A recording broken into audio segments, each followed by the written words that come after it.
Now, point number 7, ensuring medication safety in hospital. Key issues. आखिर वो कौन से बिंदु हैं जिनके ऊपर हमें ध्यान देने की जरूरत है?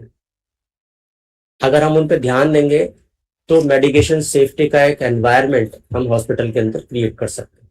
सो let us discuss what are the key issues.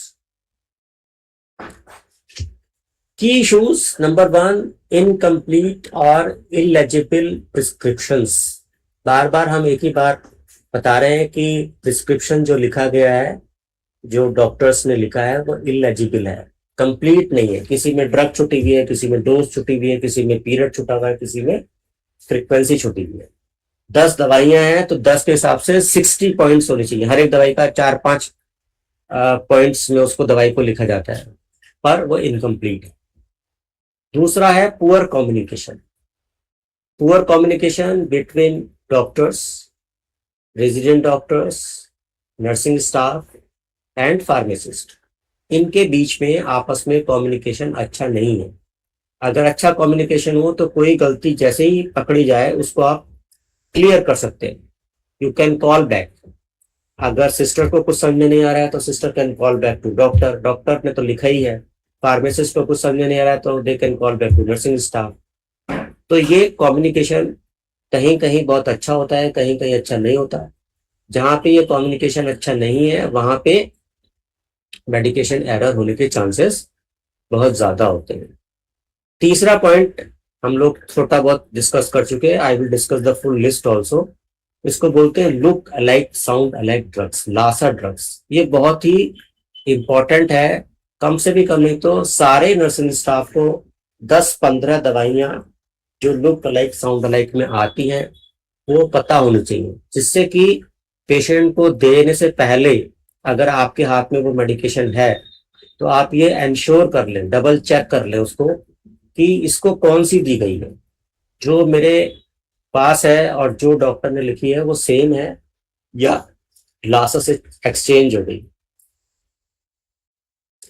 इनएडिक्वेट patient identification. जैसे मैंने आपको बताया कि एक वार्ड है, 20 पेशेंट भर्ती है वहां पे. एक नाम के 2 पेशेंट हो सकते हैं, 2 पुष्पा हो सकती हैं, 2 कुसुम हो सकती हैं, 2 सुशील हो सकते हैं. आपने दवाइयां मंगाई, दवाई पे लिखा है, पैकेट पे लिखा है सुशील की दवाई, आपने सुशील को दे दी. अब आपने ये चेक नहीं किया है कि ये कौन सा सुशील है. एक की उम्र 15 साल है कि 55 साल है. ठीक है. तो आइडेंटिफिकेशन अगर आपने पेशेंट का ठीक से नहीं किया तो यहाँ पे भी गलती होने की संभावना होती है. Lack of standard protocols. Protocols नहीं है कुछ. किसी की मर्जी, कभी भी दवाई आ रही है, कभी भी सिस्टर्स दे रही है, कभी भी फार्मासिस्ट डिस्पेंस कर रहा है, कोई भी सब्सटीट्यूट कर दे रहा है दवाई. ठीक है. तो प्रोटोकॉल्स नहीं है. प्रोटोकॉल्स का होते हैं. प्रोटोकॉल्स में ये होता है कि ये दवाई लिखी गई है, यही आएगी, और अगर इसको सब्सटीट्यूट किया तो आपने लेबलिंग करना पड़ेगा, सिस्टर को फोन करना पड़ेगा कि ये दवाई मैं सब्सटीट्यूट कर रहा हूँ, ये मैं लेबल लगा के भेज रहा हूँ, आप इस दवाई की जगह ये वाली दवाई दे सकते हैं.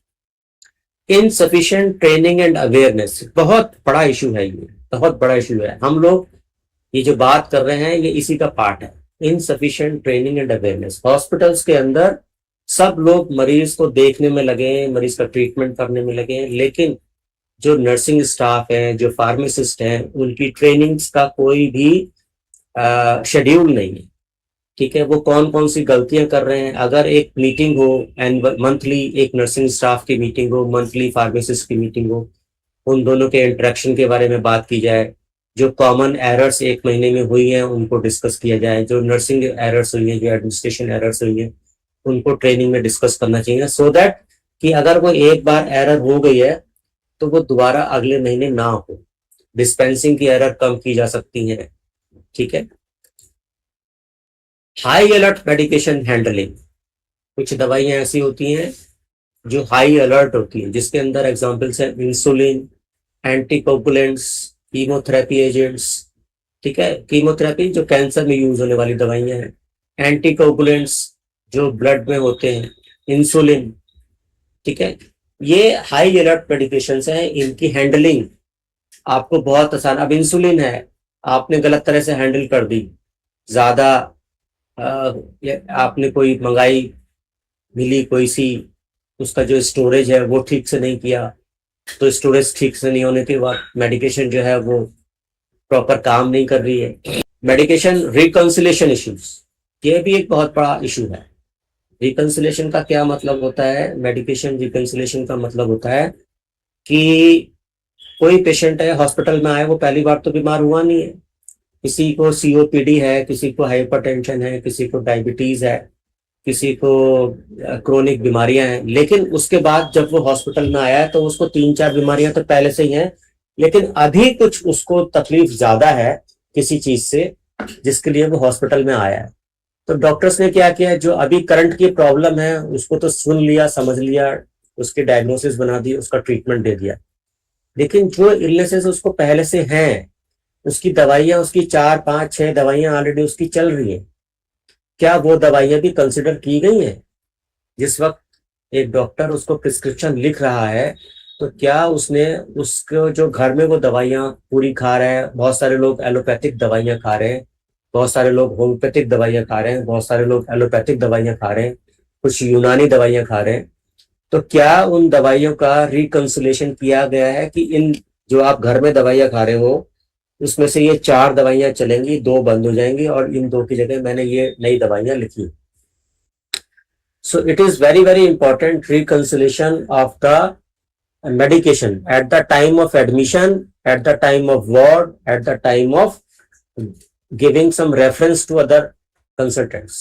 अभी क्या होता है कि एक पेशेंट एडमिट हो गया फिजिशियन के अंडर में, फिजिशियन को लगता है कि भाई ये मेरा केस नहीं है, इसको तो सर्जिकल प्रॉब्लम है, उन्होंने सर्जरी वालों को रेफर कर दिया, सर्जन आके देखे, उन्होंने अपनी दवाई शुरू कर दी, लेकिन जो उन्होंने अपनी दवाई शुरू की और जो फिजिशियन की दवाई है उनका रिकंसिलेशन नहीं किया। फिजिशियन ने भी अपनी एक एंटीबायोटिक चला रखी है, सर्जन साहब आए, उन्होंने भी अपनी एक एंटीबायोटिक चला दी, पेशेंट को 2-2 एंटीबायोटिक चल गई और एक ही क्लास की चल गई। ठीक है, तो वहां पे मेडिकल रिकंसिलेशन करने का इशू होता है। तो मेडिकल रिकंसिलेशन का इशू है at the time of admission, जब पेशेंट एडमिट हो रहा है तो जो फिजिशियन उसको देख रहा है वो पूछे कि आप क्या क्या दवाइयां खा रहे हो। उसके बाद at the time of ward में जब नर्सिंग स्टाफ उसको हैंडल कर रहा है तो भाई आपके पास कौन कौन सी दवाइयां हैं, आप घर से कौन कौन सी दवाइयां लेके आए हो। और at the time of reference, अगर किसी डॉक्टर ने किसी दूसरे डॉक्टर को रेफरेंस दिया है तो जो दूसरा डॉक्टर आके देख रहा है वो भी रिकंसाइल करना चाहिए कि ये दवाइयां बंद हो जाएंगी, ये चलेंगी।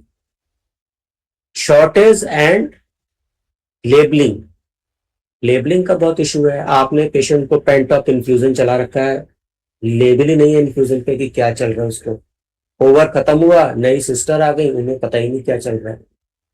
ठीक है, इंसुलिन चला रखी है, इंसुलिन का लेबल नहीं है, पेशेंट को बहुत हाई शुगर है, उसको ड्रिप में डाल के आपने इंसुलिन दे दिया, अब उसमें पेशेंट, नई सिस्टर आई, उन्होंने ड्रिप फास्ट कर दी, अब फास्ट कर दी तो पेशेंट को सारा इंसुलिन एक साथ चला गया। तो ये सब लेबलिंग के बहुत सारे इश्यूज हैं, तो ये सब इश्यूज को हमें हैंडल करना। Workload and staffing issues, India में जो गवर्नमेंट हॉस्पिटल्स हैं वहां पे वर्कलोड की बहुत ज्यादा हालत खराब है, एक एक नर्सिंग स्टाफ के ऊपर 20-20 पेशेंट्स होते हैं। अब आप समझिए 20 पेशेंट को, अगर मॉर्निंग में सारे पेशेंट्स को इंजेक्टेबल्स चल रहे हैं और एक पेशेंट को 2-2 3-3 इंजेक्टेबल्स हैं, तो 20 पेशेंट को आपको इंजेक्टेबल्स देने के लिए कम से भी कम नहीं तो 70-80 इंजेक्शंस लोड करने पड़ेंगे, और एक इंजेक्शन को लोड करने के लिए 2-3 मिनट का टाइम जाता है। ठीक है, तो उस कंडीशन में क्या होता है कि 70-80 इंजेक्शन को लोड करने में 3 मिनट का आपका टाइम आप लगा लीजिए, एक इंजेक्शन को लोड करने में तो 240 मिनट चाहिए आपको सिर्फ इंजेक्शन लोड करने के लिए, फिर देने के लिए तो अलग टाइम चाहिए। तो वो वर्कलोड बहुत ज्यादा होता है और उस वर्कलोड के चलते कुछ मेडिसिन छूट जाती हैं, कुछ दी जाती हैं, ये सब स्टाफिंग का इशू था, क्योंकि स्टाफ भी गवर्नमेंट हॉस्पिटल में फिक्स्ड है, प्राइवेट में भी ये सब इश्यूज होते हैं। लैक ऑफ मॉनिटरिंग, अब आपके पास दवाई देने का टाइम ही नहीं है तो आप बैठ के मॉनिटर तो क्या ही करोगे, ये तो मतलब सोचना ही थोड़ा सा अलग है कि मॉनिटर कर देंगे कि हमने पेशेंट को इंसुलिन दे दी तो बैठ के मॉनिटर कर रहे हैं, 1 घंटे बाद उसका शुगर देख रहे हैं, 2 घंटे बाद शुगर देख रहे हैं। तो these are the issues. And poor documentation, documentation क्या, मरीज को दवाई मिल जाए वही बहुत है, डॉक्यूमेंट तो करने का नंबर बहुत बाद में आएगा। पेशेंट एजुकेशन, अब आप बताइए, पेशेंट जहाँ पे पेशेंट को ये एजुकेट करना है कि ये दवाई आपको कब खानी है, कब नहीं खानी, इंसुलिन कैसे लेना है, आपको अपनी स्किन कैसे क्लीन करनी है, सिरिंज कैसे लोड करनी है। तो ये एजुकेशन सिर्फ वहां हो सकता है जहां एक एक पेशेंट के, एक एक नर्सिंग स्टाफ के पास 5 या 6 पेशेंट्स।